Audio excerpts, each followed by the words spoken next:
तुरंबे मालवे जिल्हा मार्गावर दूधगंगा नदीपात्राशेजारी तुरंबे, मालवे, बोरवडे तसेच उंदरवाडी या 4 गावांना पिण्याच्या पाण्याचा पुरवठा करणारे विद्युत ट्रान्सफॉर्मर आहेत. बुधवारी सकाळी येथील डिस्ट्रीब्युशन ट्रान्सफॉर्मरला शॉर्ट सर्किटमुळे आग लागून बघता आगीने रौद्ररूप धारण केले. यामध्ये डीपीतील सर्व साहित्य जळून खाक झाले. डीपी ही रस्त्यालगत असल्याने या ठिकाणी शेतकरी, नागरिक आणि जनावरांची मोठ्या प्रमाणात वर्दळ असते. मात्र घटनेच्या वेळी या ठिकाणी कोणीही नसल्याने मोठी दुर्घटना टळली. घटनेची माहिती मिळताच वीज वितरण कंपनीच्या कर्मचाऱ्यांनी तात्काळ वीज पुरवठा खंडित केला. त्यामुळे आग अधिक पसरली नाही.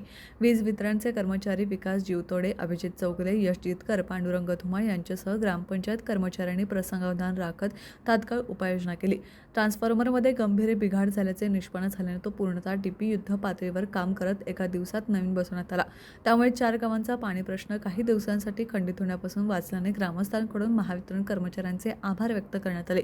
दरम्यान भविष्यात अशा घटना टाळण्यासाठी रस्त्यालगत असलेल्या डीपी आणि विद्युत यंत्रणांची नियमित तपासणी करावी, तसेच सुरक्षात्मक कुंपण सूचना फलक लावावेत, अशी मागणी नागरिक आणि शेतकऱ्यांकडून होत आहे.